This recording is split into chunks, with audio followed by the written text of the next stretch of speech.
Semuanya, perkenalkan saya Astri Musida, peserta Latsar CPNS 2024 Angkatan 14 Kota Tasikmalaya tahun anggaran 2025. Pada video kali ini, kita akan menjelaskan terkait rangkuman Smart ASN. Di era ini, transformasi digital yang kian pesat terwujudnya aparatur sipil negara atau ASN yang smart tidak lagi cukup hanya bermodal integritas dan profesionalitas. Rangkuman ini akan mengupas tuntas bagaimana pilar utama literasi digital menjadi fondasi krusial yang memungkinkan setiap ASN mampu beradaptasi, berinovasi, dan menjalankan tugasnya secara optimal, efektif, dan aman dalam ekosistem pemerintahan berbasis elektronik. Lantas, apa itu literasi digital? Menurut definisi UNESCO, dalam modul UNESCO Digital Literacy Framework, literasi digital adalah kemampuan untuk mengakses, mengelola, memahami, mengintegrasikan, mengkomunikasikan, mengevaluasi, dan menciptakan informasi secara aman dan tepat melalui teknologi digital untuk pekerjaan yang layak, dan kewirausahaan. Ini mencakup kompetensi yang secara beragam disebut sebagai literasi komputer, literasi TIK, literasi informasi, dan literasi media, di mana terdapat 3 pilar utama dalam Indonesia Digital Nation, yaitu masyarakat digital yang dibarengi pula dengan pemerintah digital dan ekonomi digital. Masyarakat digital meliputi aktivitas penggunaan aplikasi dan penggunaan infrastruktur digital. Kemudian pemerintah digital meliputi regulasi, kebijakan, dan pengendalian sistem digital. Sementara itu, ekonomi digital meliputi aspek SDM digital, teknologi penunjang, dan riset inovasi digital. Literasi digital sendiri memiliki 4 pilar wajib yang harus dikuasai. Di antaranya adalah kecakapan menggunakan media digital atau digital skill, kemudian budaya menggunakan digital atau digital culture.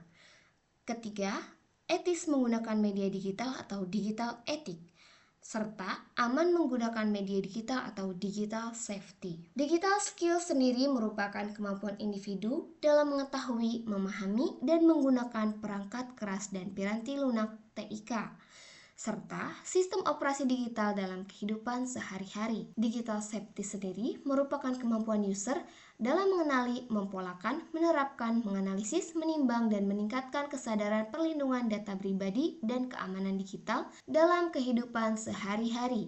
Digital kultur merupakan kemampuan individu dalam membaca, menguraikan, membiasakan, memeriksa, dan membangun wawasan kebangsaan. Nilai Pancasila dan Bhinneka Tunggal Ika dalam kehidupan sehari-hari dan digitalisasi kebudayaan melalui pemanfaatan TIK. Sementara itu, digital ethics merupakan kemampuan individu dalam menyadari, mencontohkan, menyesuaikan diri, merasionalkan, mempertimbangkan, dan mengembangkan tata kelola etika digital dalam kehidupan sehari-hari. Ruang lingkup etika digital meliputi kesadaran, kebajikan, integritas, dan tanggung jawab. Kesadaran maksudnya adalah melakukan sesuatu dengan sadar atau memiliki tujuan. Media digital yang cenderung instan seringkali membuat penggunanya melakukan sesuatu dengan tanpa sadar sepenuhnya. Kesadaran adalah kondisi individu yang menyediakan sumber daya secara penuh ketika menggunakan media digital, sehingga individu tersebut memahami apa saja yang sedang dilakukannya dengan perangkat digital. Tanggung jawab berkaitan dengan dampak atau akibat yang ditimbulkan dari suatu tindakan. Maka, tanggung jawab artinya adalah kemauan menanggung konsekuensi dari tindakan dan perilakunya dalam bermedia digital.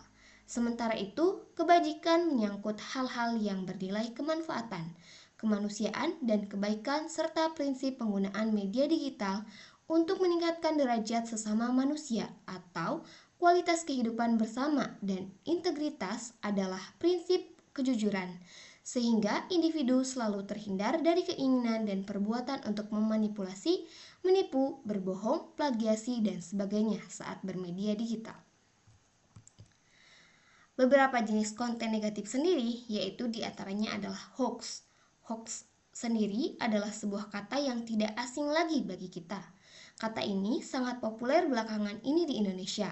Berbagai peristiwa besar sering diiringi oleh kemunculan hoax. misalnya seperti peristiwa politik, bencana alam, ekonomi, sosial, dan kesehatan. Kemudian yang kedua adalah cyberbullying. Bentuk perundungan ini dapat berupa doxing atau membagikan data personal seseorang ke dunia maya. Kemudian cyberstalking, mengintip dan memata-matai seseorang di dunia maya. Dan revenge porn, yaitu membalas dendam melalui penyebaran foto atau video intim seseorang. Kemudian yang terakhir ada hate speech. Pengertian dari hate speech sendiri adalah ujaran kebencian, di mana mengungkapkan atau mengekspresikan yang menganjurkan ajakan untuk mendiskreditkan, menyakiti seseorang atau sekelompok orang dengan tujuan membangkitkan permusuhan, kekerasan, dan diskriminasi kepada orang atau kelompok. Itu yang bisa saya sampaikan terkait rangkuman materi Smart ASN. Saya Astri Musidah, pamit undur diri. Wassalamualaikum warahmatullahi wabarakatuh.